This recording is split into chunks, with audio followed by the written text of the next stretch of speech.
Good afternoon and welcome to the Midday News. I am Kayode Adebayo. The federal government has said that President Muhammadu Buhari will stand by the deployment of bimodal voters accreditation system for credible, fair, and transparent elections in 2023. This was disclosed by the special advisor on media and publicity to the President, Femi Adesina, while delivering his goodwill message at the 2022 International Day to End Impunity for Crimes Against Journalists with the theme Media, Civil Society and Violence-Free Election in Nigeria. Mr. Adesina was reacting to the recent alarm raised by some civil society organizations and the spokesperson of the Coalition of United Political Parties, Ikenga Ugoyichere, about plans by some political actors to remove the Independent National Electoral Commission's chairman, Mahmood Yakubu, through the National Assembly and also deactivate beavers from being used in the 2023 election and ultimately stop electronic transmission of results. The special assistant indicated that the president has emphasized the role of technology in getting him into office both locally and internationally and assurance of free, fair, and credible elections in the country. The Independent National Electoral Commission in Anambra State has canvassed stronger partnership with the media in a bid to deliver transparent and successful results of the 2023 general elections. The state's INEC Administrative Secretary Jude Okuono made the call in Oka at a one-day sensitization workshop held for media practitioners in the state on the Commission's preparations towards the conduct of the 2023 general elections. Okuono maintained that the media has a critical role to play in both Nigeria's democratic project and its elections. He urged the media to strengthen its activities in the area of mobilizing and educating the electorate towards participating in the elections.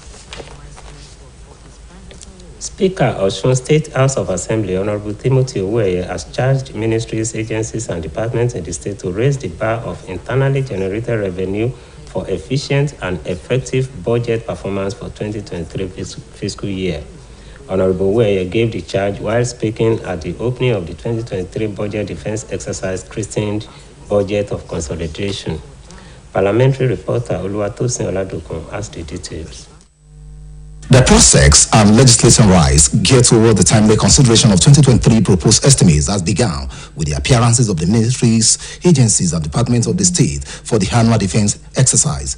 Earlier, the Speaker of the State of Osun House of Assembly, Honorable Timothy Oweye, had expressed delight to welcome to the state Alo chambers the commissioners and special advisors as well as affected officers of the MDAs who appear before the House for the budget defense. Honorable Oweye used the avenue to praise and eulogize Governor the proposed estimates for the 2023 fiscal year.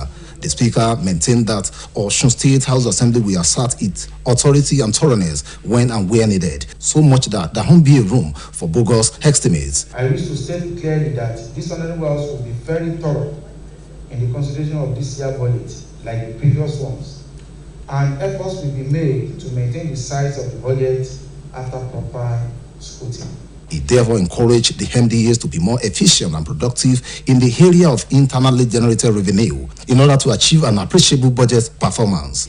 In his remarks, the Chairman House Committee on Finance and Appropriation, Honorable Adebayo Olodo, acknowledged the Honorable Timothy Oweye 7th Assembly leadership. He attributed the annual budget defense exercise successes being recorded to the open legislation administration being run by Honorable Timothy Oweye. Honorable Olodo, however, noted that the committee will not in any way entertain conflicting figures, let alone unrealistic estimates. In their separate reactions, Honorables Benga Ogunkomi, Adebayo Osamat, Adeyemi Adewumi, Babatunde Olatunji, Michael Adetoyi, and Maruf Olariwaju took time to investigate and juxtapose projection of the outgoing year of the Ministry of Works and Transport. In their remarks, the House Committee Chairman on Works and Transport, Honorable Taufik Badamasi, and Chairman House Committee on Health, Honorable Adenike Abeye, brought to the fore areas where the ministries has performed optimally. However, about 13 MDAs estimates were considered. Budget defense continues tomorrow. Oluwatosin Oladokun, OSBC News. Vice President Yemi Osinbajo says the current administration intentionally prioritized development of mineral resources for the economic growth of Nigeria. Vice President Osinbajo, who represented President Muhammadu Buhari, said this at the 6th edition of Nigerian Mining Week held in Abuja. He also maintained that the government has committed more resources to development of mining sector than any government in the history of the country, stressing that the mining sector will outstrip other sectors in the export earnings and opportunities. In a move to arrest further plunge of the naira against other currencies, particularly the dollar, operatives of the Economic and Financial Crimes Commission raided Wuse Zone 4 area of the Federal Capital Territory, where most bureau de change operate in Abuja. The naira had in the last few days reached the 800 naira mark against the dollar and further plummeted to between 825 and 830. The country's currency is experiencing a free-for-all against the dollar less than a week after the Central Bank of Nigeria announced that it was going to redesign and reissue 200 naira, 500 naira, and 1,000 naira as part of measures to curb inflation, kidnapping, among others. Following the Apex Bank's announcement, EFCC warned BDC operators to be wary of currency orders who may want to utilize the opportunity to offload the currencies they illegally stashed away. And now to sports. Controversy has surrounded the Qatari World Cup ever since the country was announced the host of the 22nd iteration of the major football tournament in 2020 tournament. Yet, it is not exactly sure whether the 32 teams that have qualified for the 2022 World Cup finals will be the 32 teams that take to the field in Qatar. Ukraine are calling on FIFA to exclude Iran, one of the England's group opponents, from the tournament due to the reported role they are playing in Russia's invasion of Ukraine, while Tunisia are also at risk of being banned from the tournament. Tunisia have been warned by FIFA that they could be excluded from the upcoming World Cup in Qatar if their government, but recent comments from the country's youth and sport minister, Kamel Dichuche, regarding the dissolution of the Federal Bureau, which can also include the Football Federation, triggered a warning from FIFA. The governing body believes Dichuche is attempting to meddle in the running of Tunisia Football Federation, and a letter was sent to the FTF about FIFA's concerns, to which they expect a hasty response. And now to the foreign scene. Denmark's center-left bloc, led by Mette Frederiksen, the Social Democratic incumbent prime minister, has won a one-seat majority in a nail-biter of a general election. Frederiksen's five-party Red Coalition looked set to lose its majority as vote counting were, but as the last votes were tallied, it eked out the 87 seats it needed in mainland Denmark, together with another 3 seats from the autonomous overseas territories of the Faroe Islands and Greenland. The bloc holds a total of 90 of Parliament's 179 seats. Opinion polls had predicted a historically weak election for the Social Democrats, but they instead gained 2 seats compared with the last election, winning 27.5% of votes. Frederiksen said in a speech to campaign supporters that Social Democratic Party had its best election in over 20 years. The right-wing Blue Bloc, an informal liberal and conservative alliance supported by 3 populist parties, won 72 seats in mainland Denmark and 1 in the Faroe Islands. Nearly 4.3 million Danes were eligible to cast their ballots. Among them were an estimated 200,000 first-time voters. And still on the foreign scene, a U.S. judge has sentenced a Kansas woman who led an all-female Islamic state in Iraq and Syria, ISIL, to the maximum sentence of 20 years in jail after Alison Fluke Ekren pleaded guilty to terrorism charges. During a hearing in federal court in Northern Virginia, Fluke Ekren said in a lengthy speech that she took responsibility for her actions but spent most of the time rationalizing and minimizing her conduct. Prosecutor described Fluke Ekren as the empress of ISIS, accusing her of training women and girls as young as 10 on how to use automatic weapons and detonate grenades and suicide belts. Authorities say the 42-year-old also discussed carrying out attacks inside the United States. After being captured in Syria, Fluke Ekren was brought to the U.S. in late January to face charges. Her children denounced her in court and described being physically and sexually abused by their mother. Fluke Ekren's daughter said in a hearing that a lust for control and power above her mother to take the family halfway across the world to find the ISIL group. And that ends the midday news on OSBC TV. It was edited by Michael Adeniyi. Please join us at 3 for the state news. Good afternoon.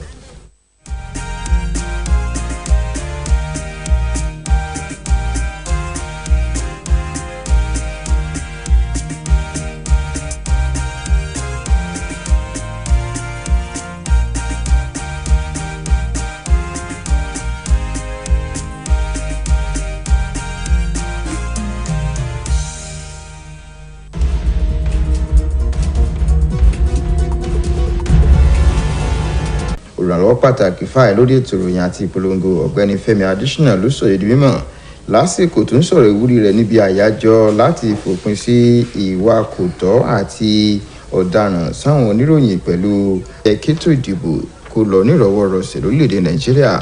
ọ̀gbẹ́ni Adésínà ẹni tó fèsì sí ọ̀rọ̀ tí àwọn ẹgbẹ́ ajàfẹ́tọ̀ọ́ ọmọnìyàn kan àti agbẹnusọ fún pé àwọn èèkàn olóṣèlú kan tí ń gbèrò láti nínú ìdìbò ọdún tó ń bọ̀ tó fi mọ́ lílo ìlànà àkójọ ìṣèdìbò látòrí ẹ̀rọ ayélujára. olùrànlọ́wọ́ pàtàkì fáàrẹ lórí ètò ìròyìn àti ìpolongo ṣàlàyé pé ààrẹ Buhari ti tẹnu mọ́ pàtàkì lílo ẹ̀rọ ayé òde òní èyí tó gbé dépò tó sì fìdánilójú rẹ̀ múlẹ̀ pé ètò ìdìbò náà yóò lọ nírọ̀wọ́rọsẹ̀ tí kò sì ní ilẹ̀ ìjàmbá kan nínú. àjọ elétò ìdìbò ilẹ̀ yìí ní ìpínlẹ̀ Anambra ti béèrè fún àjọṣepọ̀ tó gúnmọ́ pẹ̀lú àwọn oníròyìn lọ́nà àti ṣètò ìdìbò tí yóò lọ nírọ̀wọ́rọsẹ̀ àti àbájáde ìdìbò tí kò ní ẹja ń bá kàn nínú lọ́dún tó ń bọ̀. akọ̀wé tó wà lẹ́ka àkóso àjọ elétò ìdìbò ilẹ̀ yìí ní ìpínlẹ̀ Anambra ọ̀gbẹ́ni Jude Okoonu ló pàrọwà yìí ní Ọ̀ka níbi ìdánilẹ́kọ̀ọ́ lọ́jọ́ kan tí àjọ náà gbé kalẹ̀ fáwọn oníròyìn nípínlẹ̀ ọ̀hún nígbàradì àjọ náà fún ètò ìdìbò gbogbogbò ọdún tó ń bọ̀. ọ̀gbẹ́ni Okoonu ṣàlàyé pé àwọn oníròyìn lójúṣe pàtàkì láti ṣe nínú ìfẹsẹ̀rinlẹ̀ ìjọba tiwantiwa àti ètò ìdìbò ilẹ̀ yìí. ó wáá rọ àwọn oníròyìn láti fọwọ́sowọ́pọ̀ pẹ̀lú àjọ elétò ìdìbò ilẹ̀ yìí lórí ọ̀kan-ò-jọ̀kan ìtanijí fáwọn olùdìbò lọ́nà àti jẹ́ kí wọ́n kópa tó jọjú nínú ètò ìdìbò. abẹnugan ilé asòfin ìpínlẹ̀ Ọ̀ṣun Honorable Timothy Owóẹ̀yẹ ti sọ pé ó ṣe pàtàkì káwọn iléeṣẹ́ ẹ̀ka àti lájọ̀lájọ̀ ìjọba nípínlẹ̀ yìí ó jáwé sóbì lórí ètò ìpawówọlé lábẹ́lé fún ìfẹsẹ̀rinlẹ̀ àbẹ́ ètò ìṣúná ọdún tó ń bọ̀. Honorable Owóẹ̀yẹ sọ yìí di mímọ̀ lásìkò tó ń darí ìsíde àgbéyẹ̀wò àbẹ́ ètò ìṣúná ọdún tó ń bọ̀ tó jẹ́ bílíọ̀nù 142 náírà tí wọ́n pe àbẹ́ ètò ìṣúná náà ní èyí tí yóò mọ́lẹ̀ àṣeyọrí tíjọba ti ṣe. oníròyìn iléeṣẹ́ yìí nílé asòfin Olúwatósìn Ọládòkun lẹ́kùnrẹ́rẹ́ ìròyìn àtúpalẹ̀ ohun tó ń bọ̀ láti ẹnu Olúwarántí Ọ̀jẹ́wùmí. ojúṣe àwọn aṣòfin ní láti rí dájú pé àgbéyẹ̀wò àbá ètò ìṣúná ìpínlẹ̀ yìí tọdún 2023 pagere láì fàkókò ṣòfò tó sì wáyé níbi tí àwọn iléeṣẹ́ àti lájọlájọ ìjọba ti farahàn tí wọ́n sì gbé àbá ètò ìṣúná wọn wá síwájú ilé. ṣáájú nínú ọ̀rọ̀ rẹ̀ abẹnugan ilé aṣòfin ìpínlẹ̀ Ọ̀ṣun Honorable Timothy Owóẹ̀yẹ fi ìdùnnú rẹ̀ hàn tó sì kí àwọn kọmíṣánná àti àwọn olùdámọ̀ràn pàtàkì tí wọ́n ṣáájú àwọn iléeṣẹ́ wọn wá síbi àgbéyẹ̀wò àbá ètò ìṣúná ọ̀hún káàbọ̀ tí ẹ mọ́ àwọn òṣìṣẹ́ lájọlájọ tí wọ́n farahàn níwájú ilé. Honorable Owóẹ̀yẹ lo àkókò náà láti fi kọrin ìrèké gómìnà Adégbóyèga Oyètọ́lá fún àgbékalẹ̀ àbá ètò ìṣúná ìpínlẹ̀ yìí tọdún 2023. abẹnugan ilé ní ilé aṣòfin yóò ṣe ojúṣe rẹ̀ lẹ́kùnrẹ́rẹ́ lórí àgbéyẹ̀wò àbá ètò ìṣúná náà. ó rọ àwọn iléeṣẹ́ lájọlájọ ìjọba láti túbọ̀ dúnra mọ́ ẹ̀ka ìpawówọlé lábẹ́lé káfojúsùn ètò ìṣúná ọ̀hún kó lè jọ. nígbà tó ń sọ̀rọ̀ alága ìgbìmọ̀ tẹ̀kótó ilé fétò ìṣúná àtọ̀rọ̀ tó ní í ṣe pẹ̀lú owó ará ìlú Honorable Adébáyọ̀ Olódò mọrírì ilé aṣòfin ìpínlẹ̀ yìí kejì lábẹ́ ìdarí Honorable Timothy Owóẹ̀yẹ ó láṣeyọrí tó ti ń dé bá àgbéyẹ̀wò àbá ètò ìṣúná ìpínlẹ̀ Ọ̀ṣun látẹ̀yìnwó òṣèyìn bí àkóyawọ́ ṣe wà nílé aṣòfin lábẹ́ ìdarí Honorable Owóẹ̀yẹ. ó wáá fi kún pé ìgbìmọ̀ náà yóò ṣiṣẹ́ wọn lójú àmì. nínú ọ̀rọ̀ tó tọ́ wọn Honorable Gbénga Ògúnkànmí Honorable Adébáyọ̀ Osamas Honorable Adéyẹmí Adéwùmí Honorable Babátúndé Ọlátúnjí Honorable Michael Adétóyè àti Honorable Moruf Ọlárẹ̀wájú wọ́n panupọ̀ wọ́n sì fojú sùnùkù wo ètò ìṣúná iléeṣẹ́ tó wà fọ́rọ̀ iṣẹ́ òde àti ìrìnnà fún tọdún tó ń parí lọ àti tán gbé wá nígbà tó ń sọ̀rọ̀ alága ìgbìmọ̀ tẹ̀kútù ilé fọ́rọ̀ iṣẹ́ òde àti ti òrìnnà ọ̀rẹ́bù Taofeek Badamọ́sẹ̀ àtàlága ìgbìmọ̀ ilé fẹ́tò ìlera ọ̀rẹ́bù Adéníkẹ́ Abíóyè mẹ́nuba àwọn agbọn tí iléeṣẹ́ náà ti fakọyọ. Àwọn iléeṣẹ́ lájọ 13 ọ̀tọ̀ọ̀tọ̀ ní ilé aṣòfin ìpínlẹ̀ Ọ̀ṣun ti yí àbá ètò òṣùná wọn fún tọdún tó ń bọ̀ wò tí àgbéyẹ̀wò àbá ètò òṣùná náà sì ń tẹ̀síwájú lọ́la. Olúwarántí Òjèwùmí fún iléeṣẹ́ OSBC. Igbákejì ààrẹ ilẹ̀ yìí ọ̀jọ̀gbọ́n Yẹmí Ọ̀ṣínbàjò ti sọ pé ìjọba tó wà lóde mọ́rọ̀ ìdàgbàsókè nǹkan àlùmọ́ọ́nì ilẹ̀ yìí lọ́kùnkúndùn fún àmúgbòòrò ètò ọrọ̀ ajé orílẹ̀-èdè Nàìjíríà. Igbákejì ààrẹ ẹni tó sojú fún ààrẹ Muhammadu Buhari sọ ìdí mímọ̀ níbi ìpàdé àpapọ̀ ẹgbẹ́ àwọn tó ń wakùsà lórílẹ̀-èdè yìí tó wáyé l'Àbújá. Ó tún ṣàlàyé pé ìjọba ti náwó ribiribi sẹ́ka ìwakùsà ju ẹ̀ka ìjọba míì lọ nínú ìtàn orílẹ̀-èdè yìí. Ó tẹnumọ́ pé bíjọba bá mójútó ẹ̀ka ìwakùsà dáadáa, àǹfààní tí yóò máa wáyé ńbẹ̀ yóò tayọ àwọn ẹ̀ka míì tí yóò sì máa kópa tó jọjú nínú ètò ọrọ̀ ajé orílẹ̀-èdè Nàìjíríà. Gẹ́gẹ́ bí ìgbésẹ̀ láti dẹ́kun bówó náírà ṣe ń já wálẹ̀ ṣe táwọn ilẹ̀ òkèrè míì pàápàá jùlọ owó dọ́là ló mú kí àjọ tó ń finro máwọn tó ń pa owó ìlú ní pọ́npọ́ EFCC kó lọ gbọ́n Wuse Zonvo lágbègbè olúùlú ilẹ̀ yìí níbi tí ọ̀pọ̀ àwọn tí wọ́n ń ṣe pàṣípààrọ̀ owó pọ̀ sí jùlọ l'Àbújá. Láti ọjọ́ mélòó kan sẹ́yìn tó lówó náírà tún ti wà ní ẹgbẹ̀rin náírà sí dọ́là kan tó sì tún ti wà láàrin ẹgbẹ̀rin náírà àti mẹ́ẹ̀ẹ́dọ́gbọ̀n sí ọgbọ̀n náírà lélẹ́gbẹ̀rin. Láàrin ọ̀sẹ̀ kan yìí tí báńkì àpapọ̀ ilẹ̀ yìí kéde pípa èròǹgbà láti pa àwọn owó náírà ilẹ̀ yìí kan lójúdà bíi igba náírà, ẹ̀ẹ́dẹ́gbẹ̀ta náírà àti ẹgbẹ̀rún kan náírà lówó náírà tó ti já wálẹ̀ sí, tí báńkì àpapọ̀ ilẹ̀ yìí sì rí ìgbésẹ̀ ọ̀hún gẹ́gẹ́ bí ọ̀nà láti fi wójútùú sí bí gbogbo nǹkan ṣe gbówó lórí, ìjínigbé àti àwọn ìwà láabi míì. Lẹ́yìn tí báńkì àpapọ̀ ilẹ̀ yìí ti kéde ìgbésẹ̀ yìí, lájọ EFCC ti kìlọ̀ fáwọn tí wọ́n ń ṣe pàṣípààrọ̀ owó pé kí wọ́n dẹ́kun kíkó bítíbitì owó náírà pamọ́ nítorí pé àwọn kan lè fẹ́ máa lo àǹfààní náà láti máa fi lò lọ́nà tí ò tọ́ láwùjọ. Látọdún 2010 tí wọ́n ti kéde pé orílẹ̀-èdè Qatar ni yóò gbàlejò ìdíje ife ẹ̀yẹ àgbáyé ní awuyewuye tí ń wáyé lórí rẹ̀. Ní báyìí tó kù bí oṣù kan kí ìdíje náà bẹ̀rẹ̀, kò tíì sí àìdájú pé àwọn ikọ̀ agbábọ́ọ̀lù 22 ni tí wọ́n ti pegedé fún ìdíje ife ẹ̀yẹ náà. Orílẹ̀-èdè Ukraine ní ń pè fún kí àjọ FIFA kó yọ orúkọ Iran kúrò. Bákan náà lọ́kan nínú àwọn agbábọ́ọ̀lù nílẹ̀ England ń tako akẹgbẹ́ wọn tí wọ́n wà nípìn kan náà látàrí ipa tí wọ́n kó nínú ogun tó wáyé ní Russia àti orílẹ̀-èdè Ukraine, nígbà tí ọ̀kan nínú orílẹ̀-èdè Tunisia náà kò balẹ̀ pẹ̀lú pé ó ṣeéṣe kí àjọ FIFA kó yọ orúkọ wọn kúrò nínú ìdíje náà. Àjọ tó mójútó ìdíje eré bọ́ọ̀lù aláfẹsẹ̀gbá lágbàáyé ti kìlọ̀ fún Tunisia pé ó ṣeéṣe kóun kó yọ orúkọ rẹ̀ kúrò nínú àwọn agbábọ́ọ̀lù ní ìdíje ife ẹ̀yẹ àgbáyé tọdún tó ń bọ̀ tí ó wáyé ní Qatar bí ìjọba àwọn bá fi dá sí ọ̀rọ̀ ìdíje bọ́ọ̀lù aláfẹsẹ̀gbá. Bákan náà ni àjọ náà tún sọ pé gbogbo àwọn ọmọ àjọ ọ̀hún kò gbọdọ̀ dá sí ọ̀rọ̀ òṣèlú, àmọ́ tó jẹ́ pé ìgbésẹ̀ tí mínísítà fọ́rọ̀ ọ̀dọ́ àti ọ̀rọ̀ ìdárayá lórílẹ̀‐èdè náà Kamel Daguchi gbé lórí bó ṣe tú ìgbìmọ̀ alámòjútó ìdíje ilẹ̀ náà ká ló mú kí àjọ FIFA kó máa laago ìkìlọ̀ náà. Ẹgbẹ́ òṣèlú Center Left Bloc lórílẹ̀‐èdè Denmark tí Mette Frederiksen jẹ́ adarí rẹ̀ tó jẹ́ ẹgbẹ́ òṣèlú olóòtú ìjọba ilẹ̀ náà lọ́wọ́ tún ti ní àwọn ọmọ ilé aṣòfin tó pọ̀jù nínú ìdìbò gbogbo tó wáyé lórílẹ̀‐èdè náà. Ohun táwọn èèyàn kọ́kọ́ rò pé yóò ṣẹlẹ̀ níbẹ̀rẹ̀ ìdìbò náà ni wípé Frederiksen yóò bọ́rẹ́lẹ̀ nínú ìdìbò náà, àmọ́ tó jẹ́ pé ìbò táwọn èèyàn dìgbẹ̀yìn ló mú kó jáwé olúborí, èyí tó mú kó ní ìbò ọmọ ilé aṣòfin 17 pẹ̀lú ti ilé aṣòfin 3 míì ní àti agbègbè ti omi erékùṣù Vero àti ti Greenland. Ọmọ ilé aṣòfin 90 lẹgbẹ́ òṣèlú náà ní nínú àwọn ọmọ ilé aṣòfin 99. Adájọ́ ilé ẹjọ́ kan nílẹ̀ Amẹ́ríkà ti ju obìnrin kan tó ń gbé nípínlẹ̀ Kansas, Lindsey Crane, sẹ́wọ̀n 20 ọdún lórí ẹ̀sùn pé ó darí ikọ̀ alájàngbìlà IS lórílẹ̀‐èdè Iraq àti Syria.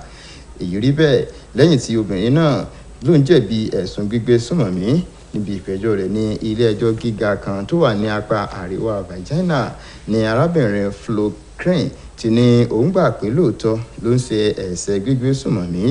Agbẹjọ́rò fún ìjọba ṣàpèjúwe Flo Crane gẹ́gẹ́ bí ìyálóde kònísùnmọ̀mí pẹ̀lú ẹ̀sùn pé òun ló máa ń dáwọn ọmọbìnrin lẹ́kọ̀ọ́ nípa gbígbé sùnmọ̀mí pẹ̀lú àlàyé pé láti bí ọdún mẹ́wàá ló ti máa ń kọ́ àwọn ọmọbìnrin bí wọn yóò ṣe lo nǹkan ìjà olóró tó fi mọ́ yíyin àdó olóró. Àwọn aláṣẹ sọ di mímọ̀ pé obìnrin ẹni ọdún 42 ọ̀hún tún sọ pé ikọ̀ ọ̀hún ti gbé sùnmọ̀mí nílẹ̀ Amẹ́ríkà rí lẹ́yìn tọ́wọ́ tẹ̀ ní ilẹ̀ Syria ni wọ́n wọ́ wá sí ilẹ̀ Amẹ́ríkà